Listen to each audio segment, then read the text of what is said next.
Hey all, Ron here from Military Images Magazine with a new episode of Life on the Civil War Research Trail. Civil War, had dramatic changes, dramatic moments of transformation for soldiers, many soldiers, including the Confederate officer pictured here, Thomas Binford Weber, known to his friends as Tom. His moment began in October 7th, 1861.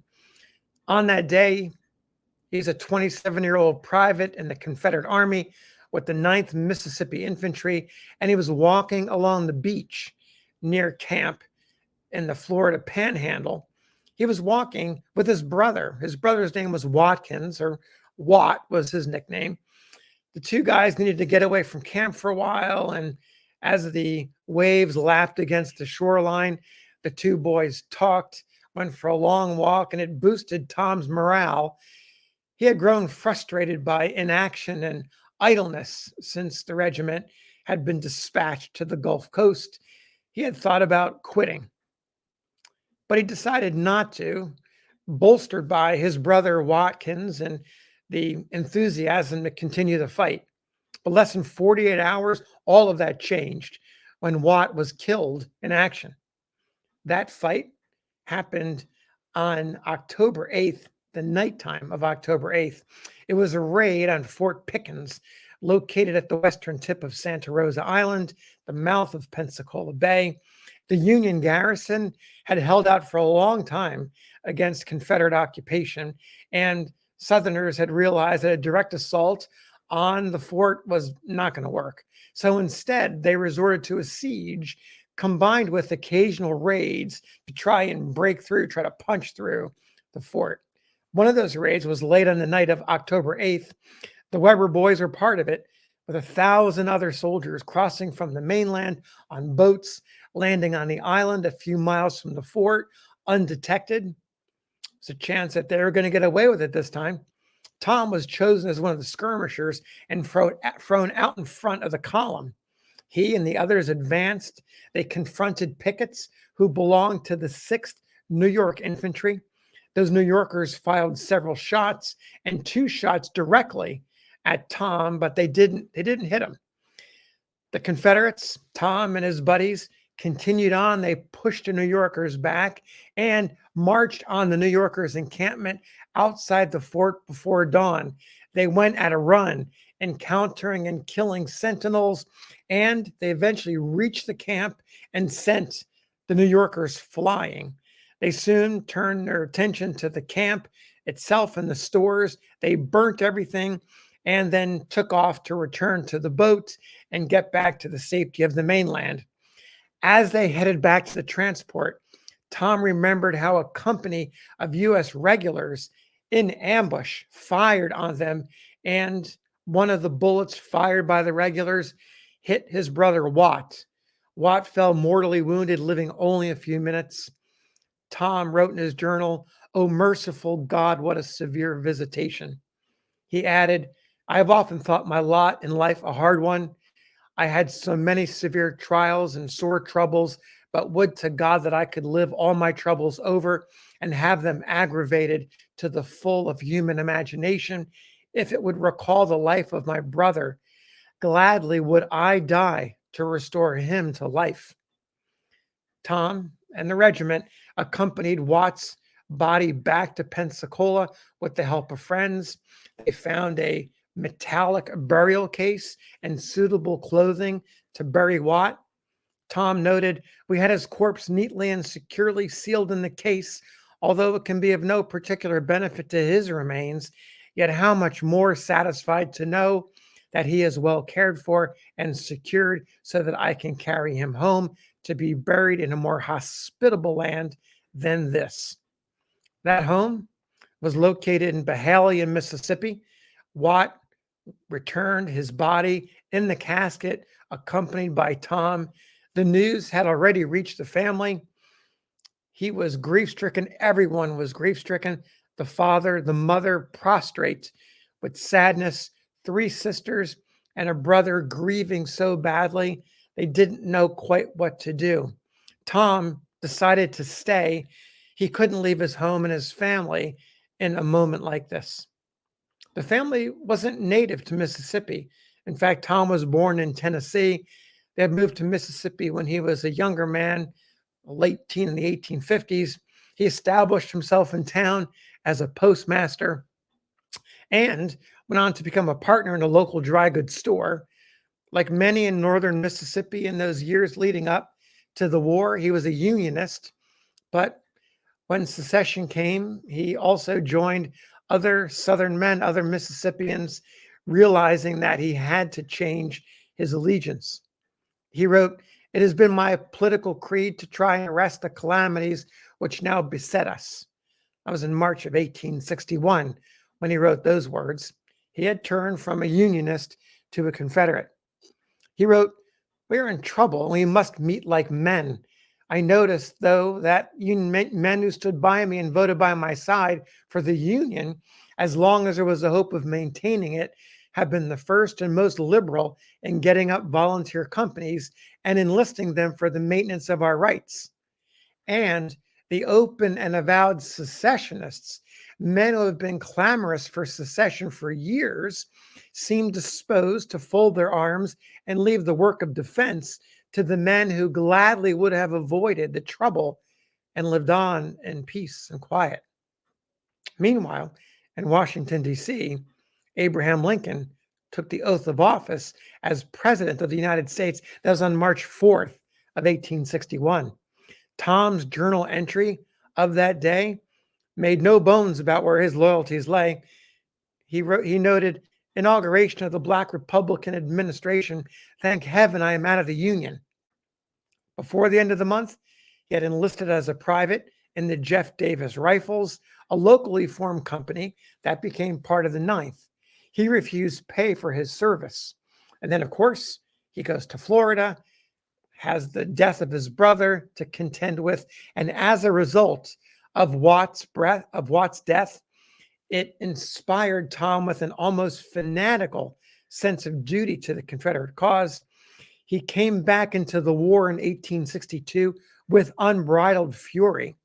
At one point, he wrote home, "I have acquired a morbid fondness for action, nothing short of being continually strained up to the full extent of my mental and physical capacities will satisfy me at all.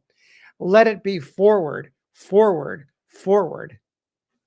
He soon recruited and became captain of a company of horse soldiers looking to advance and do something else. He boasted that those Mississippi boys are of the finest material of the country. That company became part of the 2nd Kentucky Cavalry under the command of General John Hunt Morgan. The fiery Morgan referred to the 2nd as his regulars out of respect for its fighting abilities. Tom proved himself a good officer, a great officer, and soon advanced to major of the regiment. But if Tom was a passionate Southern soldier, he was also very compliant with the Union's position on slavery. After Lincoln, as Tom called the Black Republican, issued the Emancipation Proclamation that took effect on January 1st, 1863, he set this enslaved man that acted as his body servant, a man named as Lee. Lee was set free, and Tom told him as much. But Lee decided that he wanted to stay on with Tom and serve out the rest of the war with him. And he did. On July 2nd, 1863, as battle raged in Gettysburg and the Confederate garrison at Vicksburg was on the verge of surrender, Tom and about 2,500 other horse soldiers, handpicked by Morgan, rode from Kentucky on a raid into Indiana and Ohio. The Gray Troopers triggered alarm throughout the region. That raid ended on July 19th after Union forces decisively defeated them as they attempted to cross the Ohio River into West Virginia at Buffington Island. Most of the Confederates were captured, but Tom and several others escaped. The survivors reorganized into 2 brigades. Tom took charge of the first and set about the task of getting home. Another respected officer, Basil Duke, later wrote that, worn down by tremendous and long sustained exertion, encompassed by a multitude of foes and fresh ones springing up in their path at every mile, allowed no rest, but driven on night and day, attacked, harassed, intercepted at every moment, disheartened by the disasters already suffered. How magnificent was the nerve, energy, and resolution which enabled them to bear up against all this and struggle so gallantly to the very last against capture. Duke called out Tom for his leadership. He wrote, he was one of the very best officers in the Confederate cavalry, and noted of his conduct after the Buffington disaster. General Morgan and his comrades spoke in enthusiastic praise. One officer, in describing his unflinching steadiness, called Tom the Iron Man. 2 days later, after all that, the Federals captured him. So when he took brigade command and held him as a prisoner of war at various locations in the North for more than a year. Soon after that imprisonment, Tom penned a strong commentary on the public debate about the treatment of Black Union soldiers captured by Confederates in a letter to a friend.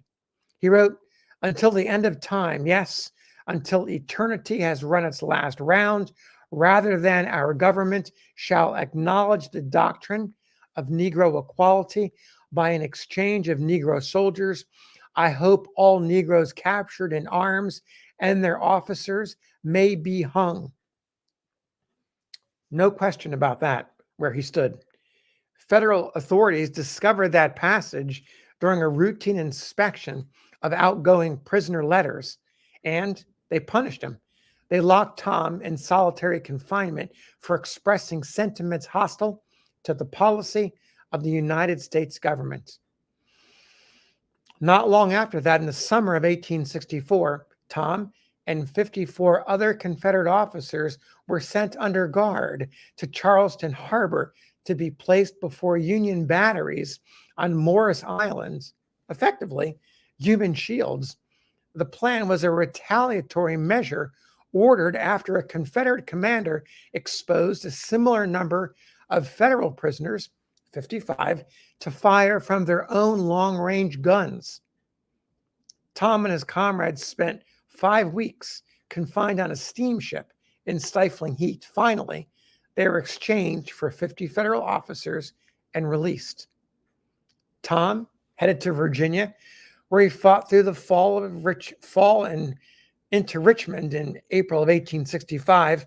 At that point, after the city fell to Union forces, he joined the escort of President Jefferson Davis as he fled to the South.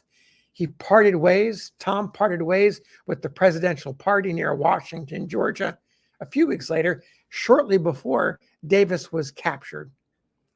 But the Confederate Iron Man wasn't ready to quit just yet.